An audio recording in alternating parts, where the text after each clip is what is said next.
Tonight, a $700 million energy investment in the Upper Spencer Gulf to secure the future of the Whyalla Steelworks.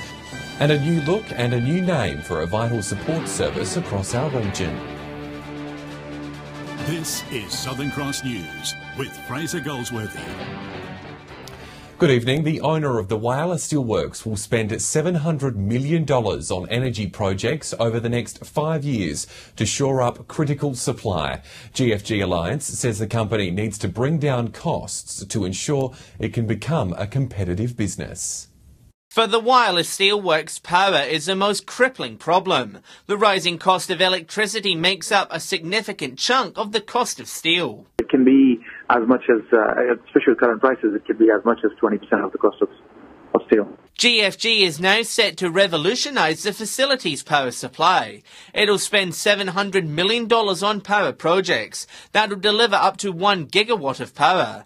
200 megawatts will come from solar power in Whyalla across 2 sites, with 100 megawatts of demand response power at the steelworks. A disused mine pit will be converted into a 450 megawatt pumped hydro plant to help offset solar power downtime. During the other times, you have to have some other solution.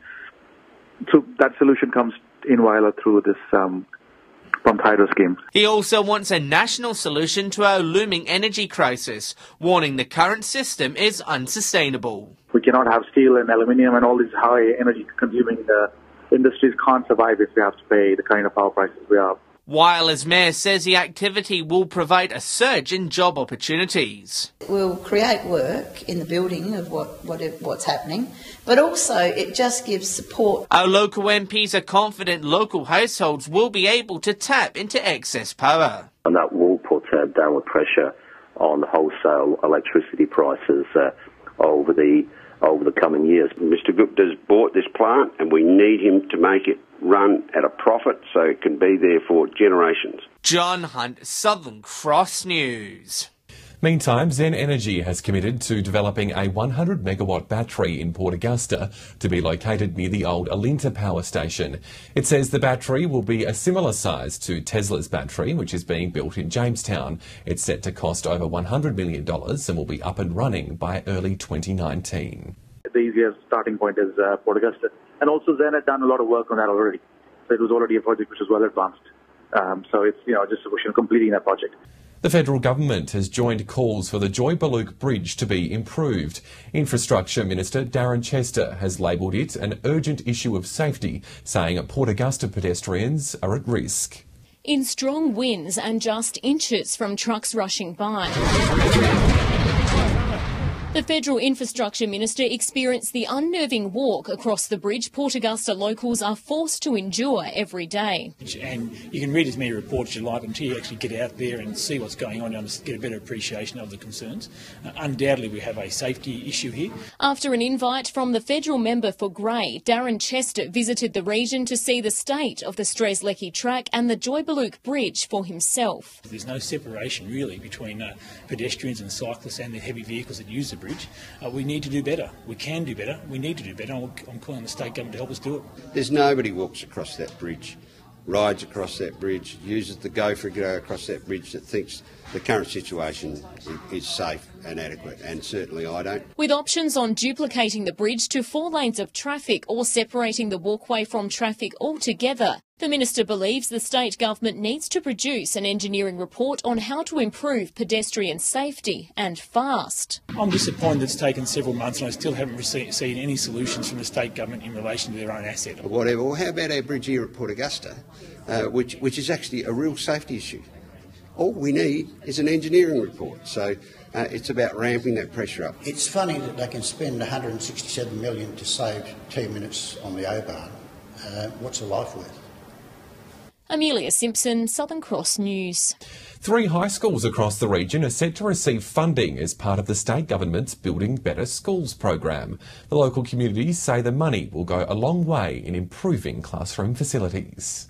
Improving education in the country. $19 million is in the electorate of Frome for high schools for improving the facilities and the programs for our students. One of the 3 schools receiving funding is John Perry High School. It'll be getting $10 million to improve infrastructure around the school, as well as offering new learning opportunities to students. Not only will it increase productivity within our school, but it will increase pride. This new money be a great support for middle schooling. That's our number 1 priority. But I'm hopeful also that it will extend into alternate learning programs and perhaps into performing arts. Clare High School will receive $5 million, while further down the coast, Kadina Memorial School will use $3 million to upgrade its learning facilities. This is about ensuring that public schools are well resourced, that the learning environments and facilities are outstanding, and certainly it has a lot to offer. The local member says the new facilities will be state-of-the-art, giving our students the best learning environment possible. The students there deserve to have the best facilities that are available, and this $19 million between the 3 schools is going to go a long way. Local businesses will be employed during the construction phase of the upgrade, in a plus for the region's economy. Schools will be trying to use as much local tradespeople as they can for this Building the Better Schools program. Rachel Nell, Southern Cross News. Still to come tonight, the local support service unveils a new look and a new name. That story next. Whyalla Police and the local council are on the hunt for those responsible for damage at Civic Park. Over the last week, a toilet block has been set on fire, staff have been harassed and saplings were snapped in half. The council compound has also been hit with rocks. Officers were on scene this afternoon working on a solution to the issue. We want to make sure they're comfortable, but it's also like, what is wrong with these people? Why are they doing this? We need to be looking at answers as a community. SA Water has installed 6 new backup generators to secure the Eyre Peninsula's water supply in the event of a blackout.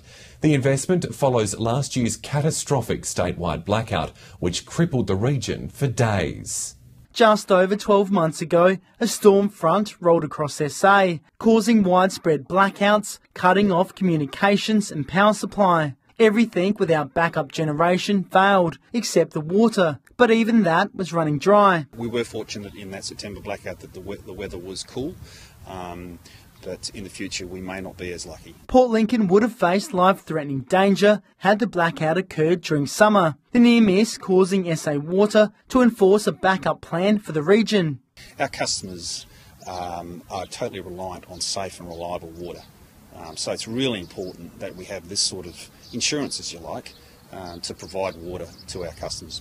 The $1.6 million upgrade will be on standby to pump water from the EP's drinking supply at the Whyalla South Basin. Powering 6 of the main Whyalla South bore pumps, which will extract water from the Whyalla South Basin. That will take water to Northside Hill and from there gravitate into the lower EP system. The generators keeping the water running should the EP face the worst case scenario. We can sustain outages like that or even longer with this backup power backing up the Whyalla South bores. A larger unit is also being shipped to Port Lincoln to help supply water pressure across the network. Jason Kemp, Southern Cross News. UnitingCare Wesley Country SA has undergone a major rebrand, but the organisation is promising to continue to serve regional communities across the north of the state, helping those who need it most. A new name and a new logo, but it's business as usual. We haven't changed anything but our name and our colour, so it's absolutely business as usual. For those people who need our services, when they come in tomorrow, it will be the same as they received yesterday. From today, UnitingCare Wesley Country SA is now just Uniting Country SA. The logo represents open arms in a nod to its mantra of reaching out to those living in rural communities in need of assistance, represented by the Southern Cross. The stars do represent somewhat the Southern Cross and so represent the area that we cover. The rebrand comes after years of discussion. Today, the final product was unveiled to staff who travelled to Port Pirie from across the state for the announcement. Officers across the region will begin their transformation today with new signs going up. The building's also receiving a fresh lick of blue paint. We realised that perhaps the brand was a little tired and we wanted to refresh the brand. We wanted something that would take us into the future. Uniting Country SA now promising to make a difference in regional communities in the years to come. I think that we've rebranded for all the right reasons and our people have really embraced that, and I think they'll look forward to going forward. Rachel Nell, Southern Cross News. A new country university centre could be up and running in Broken Hill as early as the first semester of 2018. Locals say it'd allow local students to study a wide range of courses without the hassle of moving. Going to uni as a regional resident can be expensive. Fees as well as cost of living can easily creep up into the thousands of dollars. But soon, that could all change. We're still really hopeful that the centre will be open at the end of January, so we're ready for next year's intake of students. We've just today interviewed for our centre manager's position, so it's coming along really well. The Country University Centre would be located on Crystal Street, one block over from the city's main drag. We really wanted something that was central and safe, bright, secure, and something that gave that perception. The plan is to provide pathways to distance education courses through any Australian university. So they can really stay home, they can study part-time, they can study full-time, they can live at home, they can maintain that part-time job that they've already got when they leave school, and hopefully we can really create a pathway where more of our students are looking at tertiary education. The centre will have high-speed internet, video conferencing and computer facilities, as well as plenty of areas for students to hit the books. We fully appreciate that's a very tight time frame, especially getting building done around that December-January period, but our contractors are committed to that. Patrick Roinke, Southern Cross News. In the news ahead, a popular tourist spot to be opened up to campers and caravanners. Details next. The Port Lincoln Council has approved an amendment on the Lincoln Cove development near the marina. The change will see 25 hectares of land between Marina Drive and Navigator College rezoned from recreation to residential. Teeing off from Lincoln Cove was always the plan for developers since the land was zoned for recreation back in 2010. Fast forward 7 years and it seems those plans have been sliced. The time has moved on. I guess the growth in the city hasn't been quite what was anticipated, and there's no suggestion now that a golf course is either needed or is suitable for this site. The 25 hectares of land off Marina Drive will be zoned for housing. The council hosting a one-off meeting last night to vote on the amended plans. Because it's adjacent to residential land, because it makes sense that this is where future residential land can be developed, that we support the amendment. The majority vote signalled the end of the golf course, but sees the welcoming of a further extension of the marina. The latest development, one of many going up, making the area highly sought after land. We've seen the marina precinct grow to quite a large extent, and there's been a series of new developments that have gone in around the marina. The development needs approval from the state government. The council says it will still be some time before the first residents can call Lincoln Cove home. There'll be issues around building heights and stormwater drainage and things like that.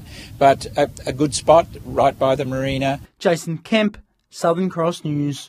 The living desert just outside of Broken Hill is expected to be the next hotspot for campers and caravanners.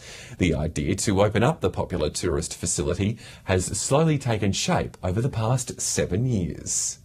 The living desert is always awash with tourists who are keen to check out the scenic sights and the unusual sculptures. But the whole idea of it is that we have it so that the people can sit out here, come and have a look at that, get the feel of being out in the bush at night time and enjoy the nice peace and quiet. Darryl floated the idea back in 2010, recognising the potential the area had. We got that much people asking, tourists asking, can they camp out here around the living desert and all that there, and everyone wanting to stay out here where it's nice and quiet. With the help of many and using recycled materials, he's put together an area with 15 caravan sites and 10 campsites. A barbecue area and toilets are available, as well as some special seats to make stargazing a bit easier on the lower back. And the idea of it is they'll come out and they can stay one night or 2 nights is the most they can stay.